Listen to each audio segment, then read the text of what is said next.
Jai Hind, dear students of class 9. Welcome back in geography class once again. In my previous period, I have discussed about the Himalayan rivers. Three main river systems we have discussed, namely the Indus river system, the Ganga river system, and the Brahmaputra river system. We all know that Indus and Brahmaputra, whether they are originating north of Himalaya from Tibetan Plateau region near Lake Mansarovar, but they are making a complete system only after entering in India. In India, they are coming in the areas of high rainfall, and a number of tributaries join them to make them a system. So all these obviously known as Himalayan river system. Today the topic I am going to discuss is the peninsular rivers. You can recall the location of Western Ghats and the Eastern Ghats. Western Ghat is located between Western Coastal Plain and Deccan Plateau. The main water divide in peninsular India is formed by the Western Ghats. Water divide, any elevated area or a high mountain, any region having high altitude, upland, from where two river systems are moving in different direction without joining. It means two adjoining rivers are not mixing with each other. That particular upland is known as water divide. Western Ghat is the major water divide for the peninsular rivers, which runs from north to south close to the western coast. Most of the major rivers of the peninsula, such as the Mahanadi, the Godavari, the Krishna, and the Kaveri, flow eastwards and drain into the Bay of Bengal. These rivers make deltas at their mouth. There are numerous small streams flowing west of the Western Ghats. Western coastal plain is there, west of the Western Ghat. There is the location of Western coastal plain, and all the coastal rivers they are very small in size. The Narmada and Tapi are the only long rivers, large rivers which flow west and make estuaries, drain their water into the Arabian Sea. The drainage basin of peninsular rivers are comparatively small in size. To which we are comparing here. We are comparing these peninsular rivers with the counterpart Himalayan rivers. Himalayan rivers form large basins. Their courses are longer. So, peninsular rivers comparatively are smaller in size, having small basins. But in peninsular rivers, there are two types of rivers. The west flowing rivers, like the Narmada and Tapi, and the east flowing rivers, like the Mahanadi, Godavari, Krishna, and Kaveri. So, very first, we are going to start to discuss about the Narmada basin. Narmada rises in Amarkantak Hills in Madhya Pradesh. Narmada rises from Amarkantak Hills in Madhya Pradesh. Amarkantak is famous for Hindu pilgrimage also. It flows towards the west in Rift Valley. And Narmada, as you can recall the map, Narmada is flowing between Vindhyan and Satpura range. That is a Rift Valley. Due to faulting, the portion has sink down, and both the side, one side, the upper side you can say Vindhyan region is there, and the lower side Satpura range is there. So in between Satpura and Vindhya, in Rift Valley, it is flowing.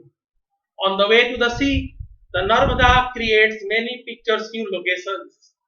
Picturesque locations means like the waterfalls. The Narmada creates many picturesque locations. One example I am giving you here, the marble rocks near Jabalpur. Jabalpur के पास Narmada marble rock के ऊपर से flow करती है, and the place is known as Bheda Ghat. The Narmada flows through a deep gorge, और यहाँ पे नर्मदा एक लगभग आई शेप्ड वैली के थ्रू पास होती है, and here it makes a waterfall named Dhuandhar fall. In your book it is given Dhuandhar, but in Hindi it is called Dhuandhar waterfall. Earlier it was called as Kapil Dhara. New name is the Dhuandhar Fall, where the river plunges over a steep rock are some of the notable ones. So you can imagine the entire area where Narmada is flowing over the near Jabalpur. The rocks are marble, and from a top height, it is just flowing down, forming a fall, and the fall is known as Dhuandhar Fall. So making a picturesque location over there. The tributaries of Narmada are generally very small. All the tributaries of Narmada are generally very small, short. Most of these join the main stream at right angles. Can you recall? We have discussed about the drainage pattern. So most of the small streams of Narmada join it from at right angle and making the trellis pattern. The Narmada basin covers parts of Madhya Pradesh and Gujarat, only two states. In map, you might have observed that Narmada is having no tributaries shown in the map because they are very small, very short. That is why.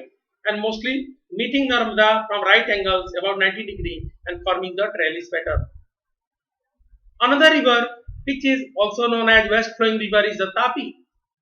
The Tapi rises in Satpura range in the Betul district of Madhya Pradesh.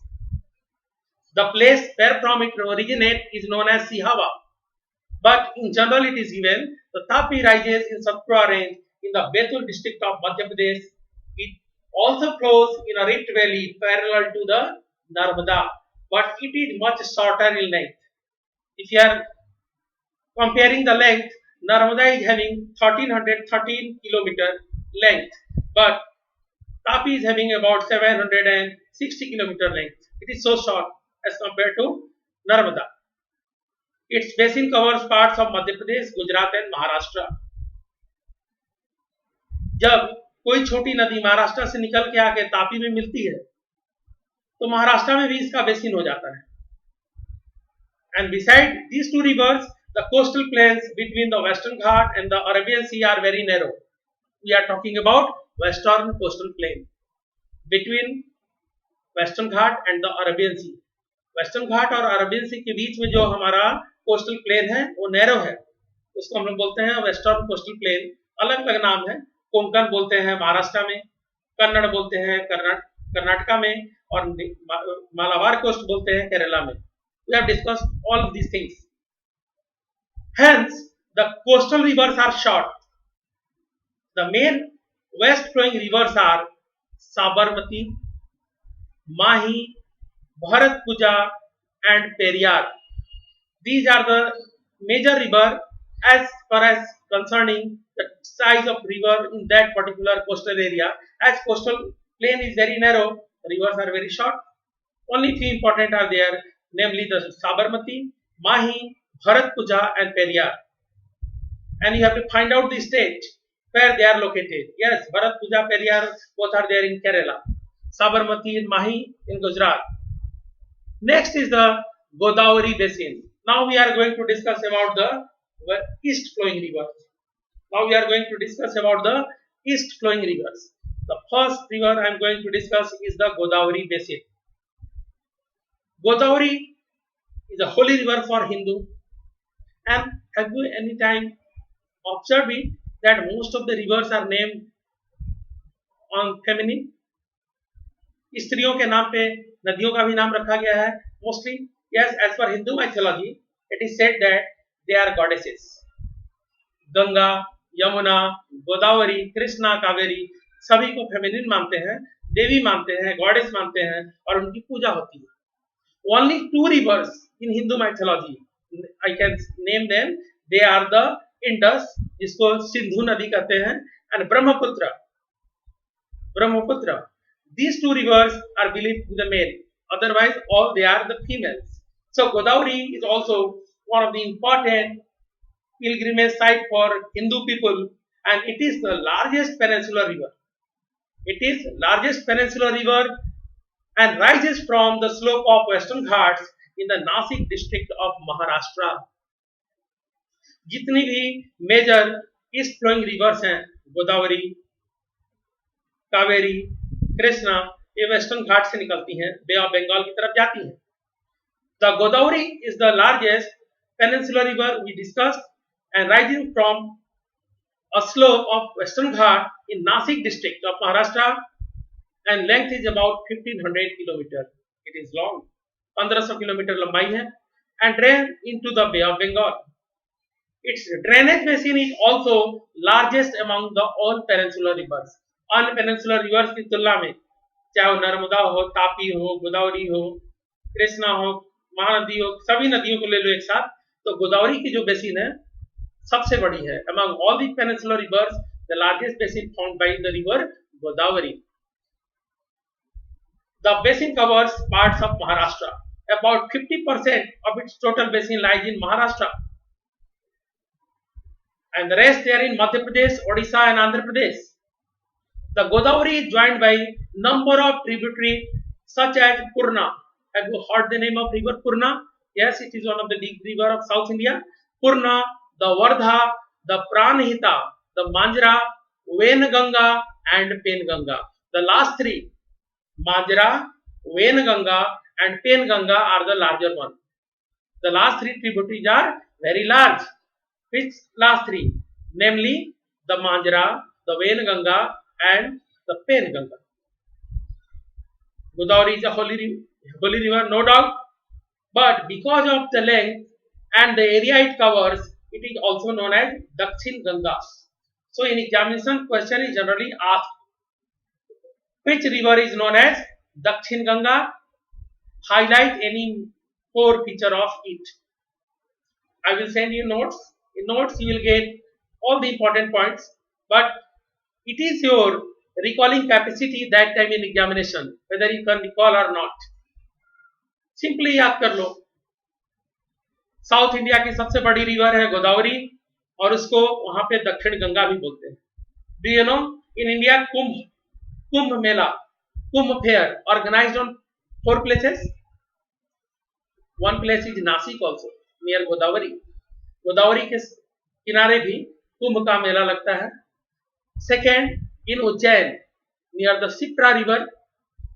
Third, in Haridwar near Ganga river. And fourth, at the Sangam of Ganga and Yamuna at Prayagraj, the largest kumbh organized. So this river is really the longest in the peninsular river and having largest basin too, and rightly known as Dakshin Ganga. It has a number of religious value also. Next is the Mahanadi basin. Mahanadi is a small river, rises in the highlands of Chhattisgarh. कहाँ से rise करती है Mahanadi? Highlands of Chhattisgarh, western Ghat से नहीं, highlands of Chhattisgarh. It flows through Odisha to reach the Bay of Bengal. Maximum flow is there in Odisha as the river approaching Bay of Bengal. The length of the river is about 860 km. It is also short in length. Its drainage basin is shared by Maharashtra, Chhattisgarh, Jharkhand, Odisha, but mainly by Chhattisgarh and Odisha. Jharkhand and Maharashtra, any small river may come and join this system. Otherwise, the main are Chhattisgarh and Odisha. And fourth is the Krishna basin, rising from a spring near Mahabaleshwar. The Krishna flows for about 1400, second longest river of South India. You can see, पहला था 1500 kilometre लंबाई है इसकी, गोदावरी की. दूसरी 1400 kilometre, it is of Krishna. Third पे है नर्मदा, जो कि वेस्ट फ्लोइंग है. बाद में तीन रिवर्स के बारे में जो हम लोग डिस्कस कर रहे हैं, नेमली द गोदावरी, महानदी, कृष्णा, कावेरी, ये सभी क्या है? ईस्ट फ्लोइंग है. ये ईस्ट फ्लो करती हैं और बे ऑफ बंगाल में मर्ज करती हैं, जबकि नर्मदा और तापी वेस्ट फ्लोइंग है. कहाँ ड्रेन आउट करती हैं अपना पानी? In the Arabian Sea. Okay, so rising from a spring near Mahabaleshwar, the Krishna flows off for about 1400 km and reaches the Bay of Bengal. The major tributaries of Krishna are Tungabhadra. On Tungabhadra there is a big dam constructed nowadays. The Koyna, again there is a dam on Koyna. The Ghat Prabha and the Musi. Do you know about the river Musi?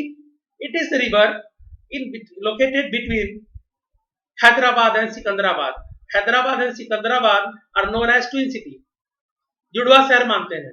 बीच में नदी है मूसी, एक तरफ हैदराबाद, दूसरी तरफ Secunderabad. It's drainage basin is shared by Maharashtra, Karnataka and Andhra Pradesh. And the last east flowing river is the Kaveri basin. Kaveri rises in the Brahmagiri range of Western Ghats. The Kaveri rises in the Brahmagiri range of the Western Ghats in Kogadu district of Karnataka. It reaches the Bay of Bengal in south of Cuddalore in Tamil Nadu. और तमिलनाडु में कुड्डालोर के south जाके ये बे of Bengal में merge करती है। Total length of the river is very less, about 760 kilometre, and the main tributaries are Amaravati, Bhavani, Hemavati and Kabini. By mistake कमीनी मत समझ लेना, Kabini. Its basin drains parts of Karnataka, Kerala and Tamil Nadu, and you must know that because of non-availability of water during dry season by Kaveri in Tamil Nadu, there is a dispute between, you can say, Kaveri water dispute between the Karnataka and Tamil Nadu. And this river Kaveri especially get summer rain as well as winter rain. Tamil Nadu में बारिश कब होती है? Winter में। तो winter में भी इसको पानी मिल जाता है, और समर में क्योंकि ये नॉर्दर्न निकलती है वेस्टर्न घाट से, तो यहाँ पे समर मानसून में भी इसको पानी मिल जाता है। इसके पानी के लिए आपस में बहुत ज्यादा टसल है। किसके किसके बीच में? कर्नाटका, तमिलनाडु और कुछ एक हिस्सा केरला भी डिमांड करता है। So there is a river dispute. So given here the Kaveri makes the second biggest waterfall in India. जो कावेरी नदी है ये भारत का सेकंड बिगेस्ट वाटरफॉल बनाती है, known as Shivasamudram. So obviously waterfalls can be utilized directly for generating hydroelectric power. So rightly, the hydroelectric power generated from the falls is supplied to Mysuru. Mysore का नाम बदल क्या हो गया है? Mysuru, Bengaluru and the Kolar gold mine. Karnataka में Kolar gold mine है, ये फेमस है। इंडिया में यही एक पर्टिकुलर जगह है जहां से मैक्सिमम गोल्ड निकाला जाता है। तो वाटर सप्लाई जो यहाँ पे शिवा समुद्रम वाटरफॉल है, इससे इलेक्ट्रिसिटी जनरेट होती है और ये सप्लाई की जाती है मैसूरू को, बंगलुरु को और कोलार गोल्डफील्ड को। क्या आप बता सकते हो the name of the biggest waterfall in India? In NCERT book in 2 editions I have seen there is difference. In some books it is given Shiva Samudram is the highest. In some book it is given second, but actually it is second highest. The highest waterfall or the biggest waterfall in India is made by a small west flowing river and its name is Saravati. Karnataka से ही एक छोटी west flowing river निकलती है जो जाती है, drain करती है अरबियन सी में। बहुत छोटी है, 200-250 किलोमीटर उसकी लंबाई है, लेकिन ये 4 इसकी मेजर स्ट्रीम वाटरफॉल की राजा, रानी, रॉकेट एंड रोरर नाम से जमीन की तरफ आते हैं, और इंडिया की जो बिगेस्ट या हाईएस्ट वाटरफॉल बनाती है वो रिवर है Sharavati. We have discussed about these main east flowing rivers. Beside these major rivers, there are some of the smaller rivers flowing towards the east, like the Damodar. Damodar is a tributary to Ganga. The Brahmani, Baitani, tributary to Mahanadi, Subarnarekha, and these are some notable examples. If you are consulting atlas, you must find out all these rivers in those atlas pages. They all are located well. Do you know 71% of world surface is covered with water, but 97% of that water is salt water. So of the 3% that is available as fresh water, 3/4, it means 2% about is tapped as ice cap and glaciers. अगर हम लोगों के पास पूरी unit ले लो 100% जो water available है nature से, nature has gifted us water. Earth is only planet having water in it for life support, and out of this you can imagine 97% water is there in existing there in seas and oceans. They are saline, they are brackish, वो खारे पानी है, उसका इस्तेमाल नहीं हो सकता है. So remaining 3% water can be considered as fresh water. But do you know the fresh water out of this 2% is locked there in ice caps and glaciers. So only 1% water is fit for human utilization and available to us, which is found in underground as well as surface runoff like rivers, lakes, etc. And due to faulty human or error of human, you can say faulty human practices, we have polluted our river bodies, we have polluted our lakes, we are degrading the groundwater table day by day due to over and excess use of it. Imagine only 0.5% water is now available and our population is so large, so we have to satisfy the needs of all. So it is very difficult to manage this scarcity of water in future. How and where, from where we can get and minimize this problem. कहाँ से इतना पानी लाएंगे और कैसे इस problem को minimise कर पाएंगे? Do you know? Sometimes it is asked to differentiate between west flowing river and the east flowing river. Can you recall the name of west flowing rivers? Yes, two rivers, namely the Narmada and Tapi.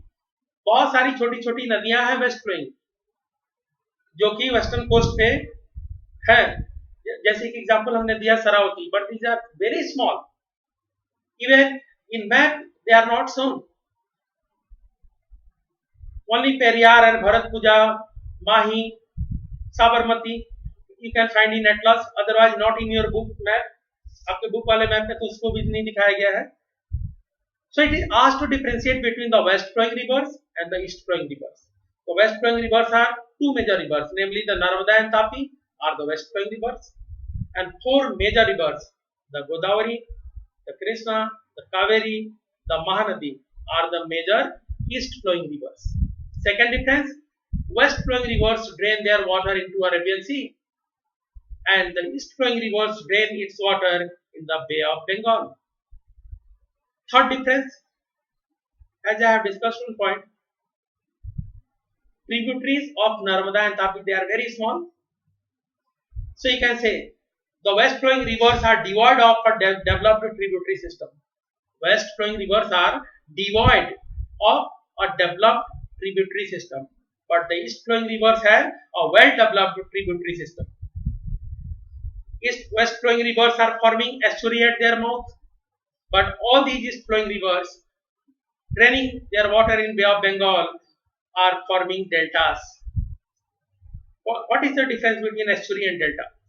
When river, suppose the river is going on and at last due to the heavy load of silt, the water is not able to carry all the silt material, deposition starts near the sea, and what happens? Water finds a new way to move toward the sea. Slowly the river bifurcates into different parts. You can say the division of main river is occurring over there, this part. मुख्य नदी ही कई part में बढ़ जाती है जिसको हम distributary बोलते हैं, और इसके बीच का जो ट्रायंगुलर लैंड मास बनता है इसको हम डेल्टा बोलते हैं. तो ईस्ट फ्लोइंग रिवर्स क्या बनाती हैं? डेल्टा. जबकि एस्चुरी क्या होता है? A wide mouth of a river. River जब जाती है सी की तरफ, जैसे नर्मदा और तापी, ये दोनों जाके सी से सीधे मिलती हैं बिना बाइफर्केशन के, बिना डिवीजन के. लेकिन जब मिलती हैं तो इनका मुहाना, हम लोग मेटाफर्स यूज करते हैं ज्योग्राफी में. नदी का कोई पर्टिकुलर मुंह तो है नहीं, लेकिन बोलते हैं mouth of a river. So the wide mouth of a river is known as estuary where fresh and saline water is mixing. So both the rivers Narmada and Tapi are forming estuaries. Estuaries are good for fishing. On the other hand, deltas are good for cultivation. So these are the main differences between the west flowing and east flowing rivers. Besides that, many more points are there. East flowing rivers doing more erosional activity as compared to the west flowing rivers. So I hope you have enjoyed the class today. Next class we will discuss about lakes. So what are lakes? You must go through once the text and context given to your book, and if you have visualized once, certainly I promise that While I will explain, you will understand far better way. So it's my humble request to you all, read your contents given to your book. Reading is the best habit, not reading only the content. In geography, there is a requirement you have to read the maps also. Clear? So it's all for the day. Thank you. Have a nice day.